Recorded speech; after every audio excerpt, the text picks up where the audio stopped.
Olá, boa noite. Espero que estejam todos bem. Eu estou gravando esse vídeo para mostrar a resolução de um exercício da lista 3.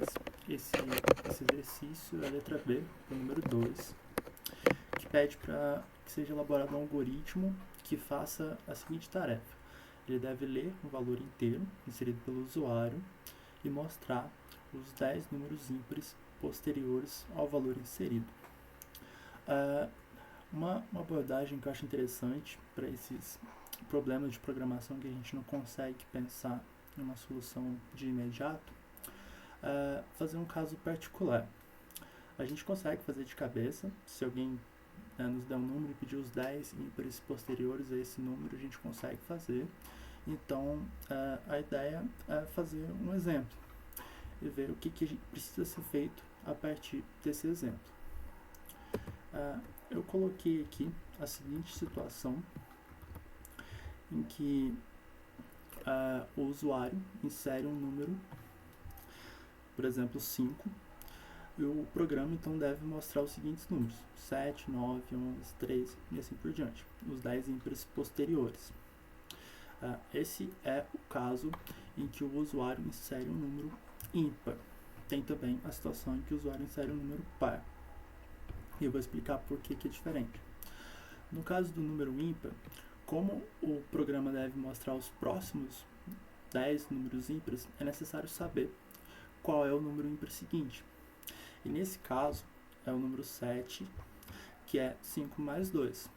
Mas na situação em que o usuário insere o número 8, por exemplo, o próximo número ímpar já é o inteiro seguinte, o número 9.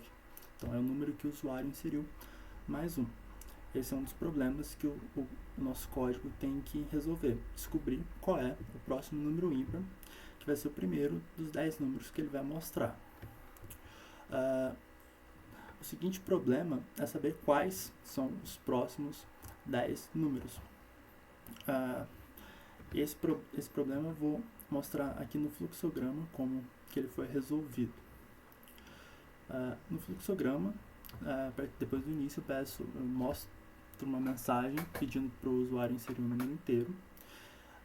Esse número inteiro ele é colocado na letra n, uma variável n, e depois eu inicio um contador. Esse contador ele serve para resolver o problema de quantos números serão mostrados. Esse contador começa com 0 e eu vou incrementando esse contador dentro das estruturas enquanto até chegar ao número 10, ou seja, até eu mostrar os 10 números que são pedidos. Isso vai ficar mais claro aqui com a explicação. Depois do contador, o usuário já inseriu um número, arquivado na variável n. Ele vem para essa estrutura condicional, esse if. Aqui eu verifico se o número é ou não par. Ou seja, se a divisão do número por 2, o resto for diferente de 0, significa que o número é ímpar. Aí a gente está nessa primeira situação aqui. Então aqui a gente precisa somar mais 2 ao número inserido para descobrir qual que é o primeiro número dos que serão mostrados.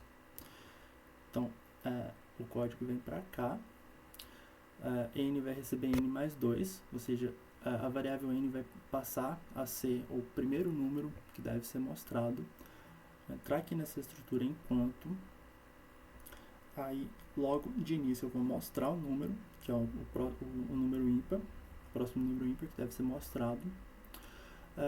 Bom, eu devo ir mostrando os números de 2 em 2, porque eu quero mostrar os números ímpares. Então, aqui vai ser 7, 9, 11 a cada 2 números, né? Então, essa variável n, ela é incrementada de 2. O contador, que começa com 0, ele é incrementado de 1 e ele vai até o número 10. Ou seja, a cada vez que passar aqui, eu vou incrementar o contador em uma vez e eu vou mostrando os números da variável n de 2 em 2 até que o contador seja 10. Quando o contador for igual a 10, significa que eu já mostrei para o usuário os 10 números ímpares. Aí vai para o fim aqui do fluxograma. O lado de cá, da estrutura condicional aqui, se refere a quando o usuário insere um número par. Nesse caso, o próximo número ímpar é o número que o usuário inseriu mais 1. Então, aqui nesse processamento, a variável n vai receber n mais 1 e vai se tornar o próximo número ímpar que deve ser mostrado, vai entrar na estrutura enquanto. Eu vou mostrar esse número, n vai receber n mais 2, ou seja, vai passar a ser o próximo número ímpar. O contador recebe mais 1 e assim por diante, até que o contador seja igual a 10, que será o momento em que eu já teria mostrado para o usuário os 10 números ímpares posteriores ao número que ele inseriu. Aqui embaixo está a solução do pseudocódigo. Eu começo declarando as variáveis, que é o n, o número que o usuário insere, e o contador. Eu peço para escrever, mostrar a mensagem insira o valor. O valor é lido, né, e atribuído à letra n. Eu inicio o contador valendo 0. Aí aqui tem essa estrutura C, que se refere, que é verificar se o número é ímpar ou par. Esse aqui é o caso em que o número é ímpar, ou seja, eu vou somar mais 2 ao número. A estrutura enquanto, que ela serve para me mostrar 10 vezes, né, o número n, pulando de 2 em 2.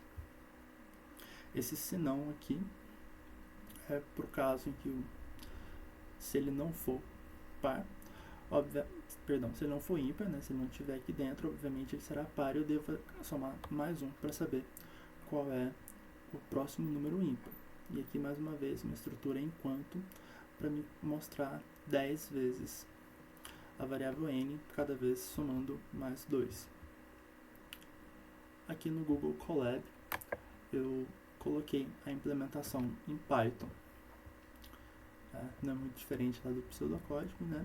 Eu começo com um input, que eu coloco como inteiro, e atribuo a letra n, inicio um contador valendo 0.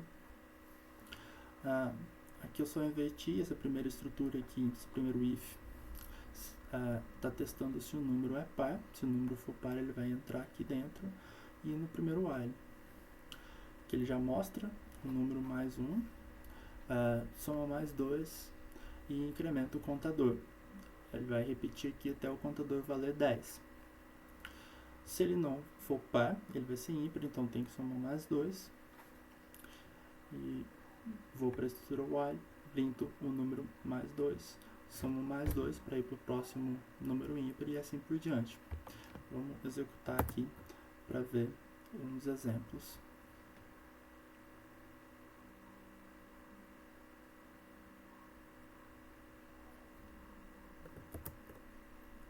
Meio lento.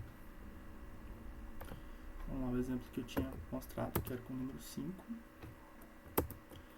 Se eu inserir um número par, ele também mostra os próximos 10 números ímpares. Então eu posso inserir qualquer, fiz errado, inserir qualquer número.